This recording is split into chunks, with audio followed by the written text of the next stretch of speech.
New শার্টের পক্ষ থেকে সবাইকে শুভেচ্ছা জানিয়ে শুরু করছি আজকের পর্ব লেয়ার ম্যানেজমেন্ট। আজকের পর্বটি অত্যন্ত গুরুত্বপূর্ণ। লেয়ার কন্ট্রোল করা যদি আমরা না বুঝি, অবজেক্ট, টেক্সট, পিকচার নিয়ে আমাদের কাজ করা কঠিন হয়ে পড়বে। তাই এই পর্বটি মনোযোগ এবং ধৈর্য নিয়ে বুঝতে হবে। এবার আমরা কাজে চলে যাই। প্রথমে ডান দিকে প্যানেল থেকে লেয়ার প্যানেল অ্যাক্টিভ করে নিচ্ছি। প্যানেলে যদি লেয়ার প্যালেট না পান তাহলে উইন্ডো মেনু থেকে লেয়ার অ্যাক্টিভ করে নেবেন। এখন লেয়ার প্যানেলে একটি লেয়ার দেখতে পাচ্ছেন আপনারা। এই টেক্সট, পিকচার, গ্রাফিক্সগুলো এই লেয়ারটিতে রয়েছে। অ্যারো চিহ্নটি এক্সপ্যান্ড করলে আরও অনেক সাব লেয়ার দেখতে পাচ্ছি আমরা। অর্থাৎ আমার এই ডকুমেন্টে যা আছে সবগুলোই এই লেয়ারের মধ্যে আছে। ডান দিকের এই ছোটো বক্সটির উপর ক্লিক করলে আমরা বুঝতে পারবো কোন লেয়ারটি আমরা সিলেক্ট করেছি। অথবা আমি যদি সরাসরি কোনো কিছুর উপর ক্লিক করি তাহলেও লেয়ার সিলেক্ট দেখাবে। এবার লেয়ারের বাম দিকে ছোট চোখ বা আই আইকন দেখতে পাচ্ছেন। মনে করুন আমার এই অবজেক্টটি আপাতত প্রয়োজন নেই। এখন এই আই আইকনের উপর প্রেস করলে লেয়ারটি হাইড বা লুকিয়ে থাকবে। আবার যদি প্রেস করি অবজেক্টটি শো হবে। এবার এই অবজেক্টটিকে আমি লক করে দিব। অর্থাৎ কোনো কারণে যদি অবজেক্ট নাড়াতে বা মুভ করতে না চাই সেক্ষেত্রে আমরা অবজেক্ট লক করতে পারি। তো এবার এই আই আইকনের পাশে যে খালি স্পেসটি দেখা যাচ্ছে সেখানে আমি মাউস থেকে ক্লিক করছি। ক্লিক করার সাথে সাথে একটি তালার মতো আইকন শো করছে। অর্থাৎ আমার লেয়ারটি এখন লক হয়ে গেছে। কন্ট্রোল এইচ প্রেস করে ফ্রেম শো করলাম, তাহলে বুঝতে আমাদের সহজ হবে। অবজেক্টের উপরের কর্নারে ছোট একটি লক আইকন দেখা যাচ্ছে। এখন আবার যদি লেয়ার থেকে লক আইকনের উপর প্রেস করি লেয়ারটি আবার আনলক হয়ে যাবে। আবারও লক করে দিলাম। অথবা অবজেক্টের এই লক আইকনের উপর মাউস প্রেস করেও আমরা অবজেক্ট আনলক করতে পারবো। এবার লেয়ার অ্যারেঞ্জ সম্পর্কে আমরা জানব। এই শেপের নিচে দুটি টেক্সট বক্স আমরা দেখতে পাচ্ছি। এই টেক্সট বক্সগুলো কিন্তু এই শেপটির উপরে থাকবে। যেহেতু টেক্সট বক্সগুলো এই শেপের নিচে, তাই এগুলো আমরা সরাসরি সিলেক্ট করতে পারবো না। এই জন্য এই অবজেক্টটি আমি লক করে দিচ্ছি। এখন আমি সরাসরি টেক্সট বক্স সিলেক্ট করতে পারবো। আবার আন্ডু করে ব্যাকে গেলাম। তবে আমি কিন্তু এভাবে লক করে সিলেক্ট করি না। এখন একটু খেয়াল করুন, প্রথমে আমি কিবোর্ড থেকে কন্ট্রোল প্রেস করেছি, তারপর টেক্সট বক্স বরাবর মাউস থেকে ক্লিক করলাম। প্রথমে দেখুন আমার উপরের অবজেক্ট বা শেপটি সিলেক্ট হয়েছে। এখন আবার মাউস ক্লিক করলাম। এবার দেখুন আমার টেক্সট বক্স সিলেক্ট হয়ে গেছে। তো আপনাদের যেভাবে সুবিধা হয় সেই মেথড অ্যাপ্লাই করবেন। এবার টেক্সট বক্স সিলেক্ট থাকা অবস্থায় চলে যাব অবজেক্ট থেকে অ্যারেঞ্জে। এখানে আমরা চারটি অপশন দেখতে পাচ্ছি: bring to front, bring forward, send backward, send to back. অর্থাৎ ব্রিং টু ফ্রন্ট প্রেস করলে আমার লেয়ার সব লেয়ারের উপরে চলে যাবে। কন্ট্রোল জেড প্রেস করে আবার আন্ডু করলাম। আর ব্রিং ফরওয়ার্ড করলে লেয়ার একবার একবার করে উপরে উঠবে।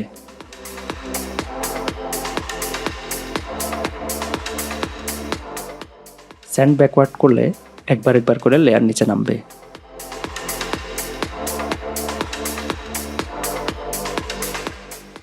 আর সেন্ড টু ব্যাক প্রেস করলে একদম সব লেয়ারের নিচে চলে যাবে। এই অ্যারেঞ্জ অপশনটি আমরা রাইট বাটন প্রেস করে কনটেক্সট মেনুতেও পাবো। যেহেতু কাজ করতে গেলে লেয়ার অ্যারেঞ্জ করা একটি নিয়মিত বিষয় হবে, তাই আমি সাজেস্ট করব অ্যারেঞ্জের শর্টকাট কমান্ডগুলো শিখে নিতে। যেমন control right second button press করলে ব্রিং ফরওয়ার্ড হবে। ওকে, এবার পরের স্টেপ লেয়ার তৈরি করা এবং লেয়ার রিনেম করা শিখব। এখন এই লেয়ারটিকে অফ বা কনসলিডেট করে দিলাম। এখন লেয়ারের অপশন থেকে নিউ লেয়ার তৈরি করছি। নেম থেকে লেয়ারের নাম দিলাম টেক্সট। এখানে অন্য অপশানগুলো আমাদের এখন প্রয়োজন নেই।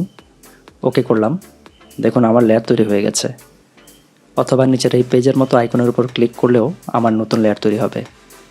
এবার এই লেয়ারের উপর ডাবল ক্লিক করলে লেয়ারের অপশন আসবে। এখানে লেয়ারের নাম দিচ্ছি ইমেজ। অথবা লেয়ারটির নামের উপর একবার সিলেক্ট করার পর একটু পর আবার সিলেক্ট করলে রিনেম অপশন অ্যাক্টিভ হবে। এখানেও রিনেম করা যাবে। এই লেয়ারের নাম দিচ্ছি এখন অবজেক্ট। এভাবে আরও 3টে লেয়ার তৈরি করলাম। এই লেয়ারটির নাম দিচ্ছি শেপ। আর এই লেয়ারটির নাম দিচ্ছি ব্যাকগ্রাউন্ড। এখন এই লেয়ারটির আর কোনো প্রয়োজন নেই, তাই লেয়ারটি সিলেক্ট করে নিচের কর্নারে থাকা এই ট্র্যাশ আইকন প্রেস করে লেয়ারটি ডিলিট করে দিলাম। এবার লেয়ারের উপর মাউসকে কিছুক্ষণ প্রেস করলে হ্যান্ড টুল অ্যাক্টিভ হবে। এর সাহায্যে আমরা লেয়ারকে উপরে নিচে মুভ করতে পারবো।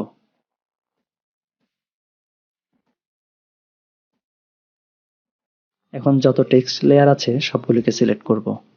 সিলেক্ট করার সময় শিফট প্রেস করা থাকতে হবে। খেয়াল রাখবেন একের অধিক কোনো কিছু সিলেক্ট করার জন্য অবশ্যই শিফট প্রেস করে সিলেক্ট করতে হবে। এবার ডান দিকের হাইলাইট স্কোয়ারের উপরে মাউস হাবার করলে ড্র্যাগ হ্যান্ড টুল অ্যাক্টিভ হবে।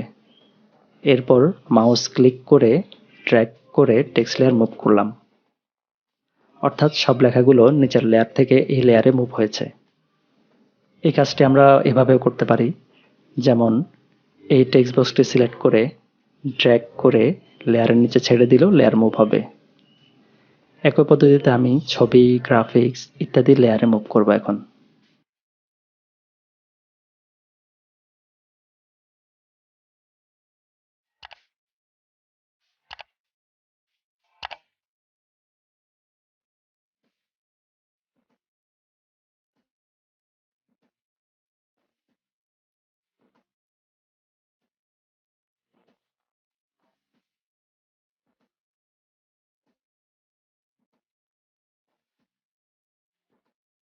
সর্বশেষ একটি ব্যাকগ্রাউন্ড ড্র করে ব্যাকগ্রাউন্ড লেয়ারে মুভ করলাম।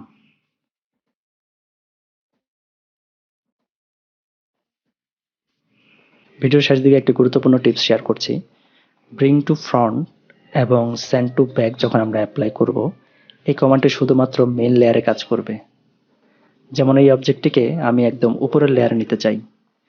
এটি সিলেক্ট করে আমি bring to front command apply করলাম।